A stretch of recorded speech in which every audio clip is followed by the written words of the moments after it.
Berkata, ya Allah ampuni aku. Mereka minta ampunan, Allah ampuni dosa mereka. Mereka minta taubat, aku terima taubatnya.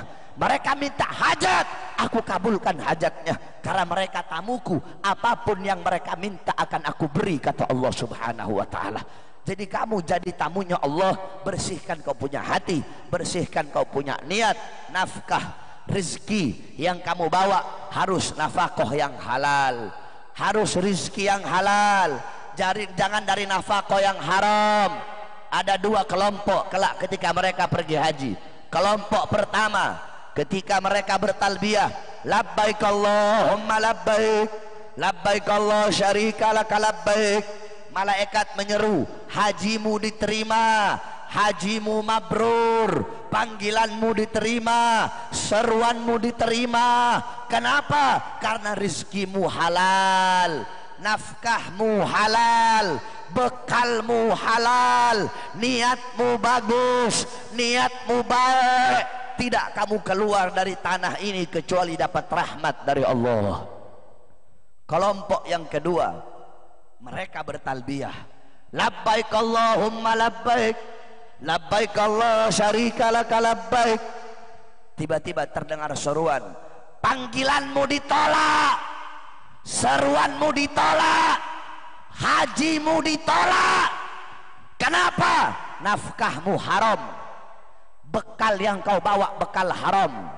Kamu datang haji dari hasil mencuri, uangnya dari hasil korupsi, uangnya dari hasil mencuri, dari hasil korupsi, dari hasil merampas haknya orang, dari hasil melebihkan timbangan, dari hasil menyusahkan orang.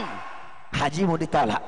Tidaklah kamu pulang kemari, tidaklah kamu pulang dari sini kecuali hanya mendapatkan kemurkaan dari Allah subhanahu wa ta'ala.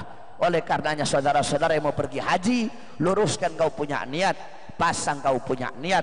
Kamu punya uang, mampu untuk pergi haji, cepat-cepat berangkat haji. Dalam hadis qudsi, apa kata Allah? Seorang hamba, aku berikan dia keluasan tenaga. Dia punya tenaga, mampu, kuat, sehat. Aku beri dia juga keluasan harta, punya uang, punya nafkah, punya belanja, cukup dia untuk pergi haji.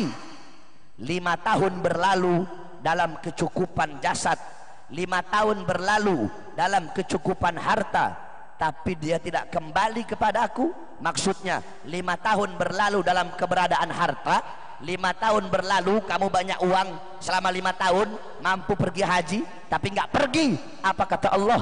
Maka kamu tidak akan mendapatkan rahmatku. Yakni apa? Kamu akan mendapat murka Allah subhanahu wa ta'ala. Nah, adapun bagi kalian yang belum mampu, yang belum mampu jasad, yang belum mampu uang harta untuk pergi haji, niatkan dari sekarang. Ya Allah, saya niat kalau saya punya uang saya mau pergi haji. Ya Allah, saya niat kalau saya ada keluasan harta saya ingin menjadi tamumu pergi haji. Tiba-tiba kamu mati dalam niat tersebut, kamu mendapatkan pahala haji walaupun kamu tidak haji. Berapa banyak orang-orang mendapatkan pahala haji mabrur padahal mereka tidak haji. Contoh, Al-Imam Abdullah ibn Mubarak, beliau mendengar malaikat sedang bercakap-cakap. Ini malaikat lagi ngobrol. Kata malaikat, tahun ini ada 600.000 orang yang pergi haji. Tahun ini 600.000 orang pergi haji, tapi yang diterima cuma satu, namanya Ali Al-Muwaffaq. Cuma dia yang hajinya diterima. Dia adalah seorang penjahit tukang sol sepatu. Abdullah bin Mubarak heran, 600.000 orang pergi haji tapi cuma satu yang hajinya mabrur. Dicari, orangnya ada di Damaskus. Ketika Imam Abdullah bin Mubarak sampai ke Damaskus, dicari seorang penjahit sepatu yang namanya Ali Al-Muwaffaq. Tiba-tiba beliau ketemu. Kamu Ali Al-Muwaffaq? Iya, saya Ali Al-Muwaffaq. Tolong cerita kepadaku, kenapa kok haji kamu diterima? Loh, saya nggak pergi haji, kata beliau. Terus coba ceritain amal apa yang kamu lakukan. Beliau cerita, oh kemarin saya punya istri lagi ngidam. Ngidam apa? Perempuan kan kalau ngidam aneh-aneh. Saya punya istri ngidam daging milik tetangga sebelah yang sedang dipanggang. Saya mau cari daging lain, dia nggak mau. Maunya daging tetangga yang ada di sebelah yang lagi dipanggang. Emang kalau orang ngidam itu aneh-aneh. Sama kayak saya punya istri. Istri saya ngidamnya apa? Aneh. Saya tanya, kamu ngidam apa? Saya ngidam, saya pengennya Kak Bahar nikah lagi.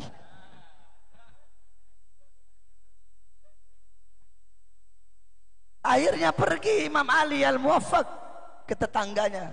Imam Ali bilang, saya mau beli, kamu punya daging. Oh maaf, daging ini nggak dijual.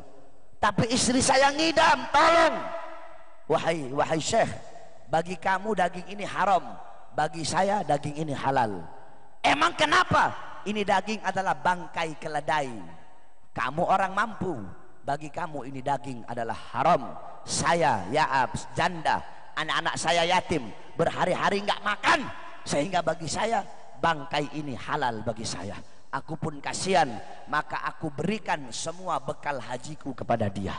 Gara-gara itu hajinya diterima mabrur, niatnya sampai, dapat pahala mabrur walaupun jasadnya tidak pergi ke sana. Oleh karena itu, kalau punya harta, punya uang, niatkan dari sekarang untuk pergi haji. Adapun bagi orang-orang yang punya uang, punya harta tapi nggak mau pergi haji, bukan dia yang nggak mau pergi haji, tapi Ka'bah nggak mau didatengin sama orang yang congornya kayak begitu. Saudara-saudara, siapa kamu, siapa Ka'bah? Kalau ada orang punya uang tapi nggak mau pergi haji, bukan dia yang nggak mau pergi haji, bukan. Tanah Mekah nggak mau diinjek sama orang yang congornya kayak begitu. Kalau ada orang punya uang tapi nggak mau pergi haji, bukan dia nggak mau pergi haji. Hajar Aswad nggak mau dicium sama orang yang punya congoran kayak begitu. Orang-orang yang haji, orang-orang yang dipilih oleh Allah. Contoh Al-Imam Ibn Munkadir. Al-Imam Ibn Munkadir, beliau haji 33 kali. 33 kali haji, 33 kali wukuf. Ketika sedang wukuf di Arafah, wukuf yang ke-33, tiba-tiba beliau berdoa, ya Allah, wukufku yang pertama untuk menggugurkan rukun hajiku. Wukufku yang kedua, aku hadiahkan pahalanya untuk bapakku. Wukufku yang ketiga, aku hadiahkan pahalanya untuk ibuku. Sisa 30 ini aku hadiahkan untuk semua orang-orang yang wukuf di padang Arafah ini. Tiba-tiba dia tertidur. Ketika dia sedang tertidur, terdengar suara, wahai Ibn Munkadir, apakah engkau akan mendermawakan dirimu kepada Sang Maha Dermawan?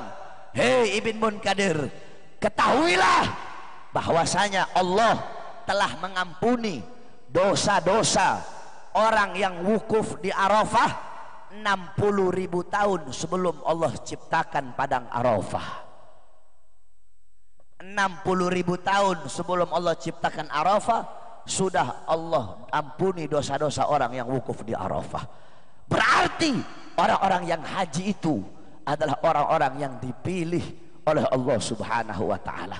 Kalau kamu tidak mampu tapi tetap berusaha pengen naik haji, kata Habib Abdullah Haddad, itu merupakan tanda sebagai kesempurnaan imanmu. Nggak punya uang tapi tetap berusaha pengen haji, itu tanda kesempurnaan iman.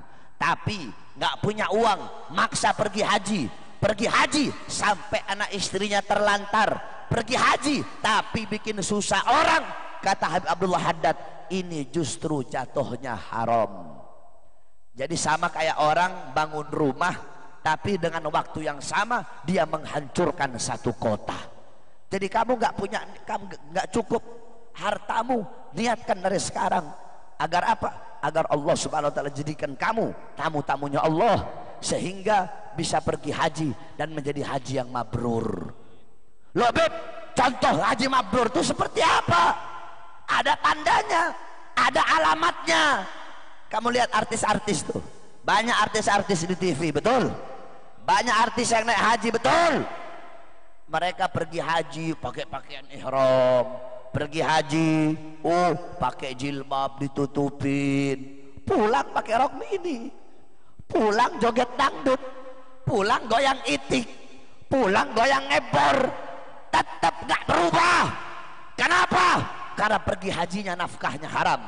Pergi hajinya nafkah yang dipakai dari hasil jualan aurat, jualan tetek, tahu tetek, jualan payudara, jualan aurat, jualan paha. Makanya hajinya nggak mabrur.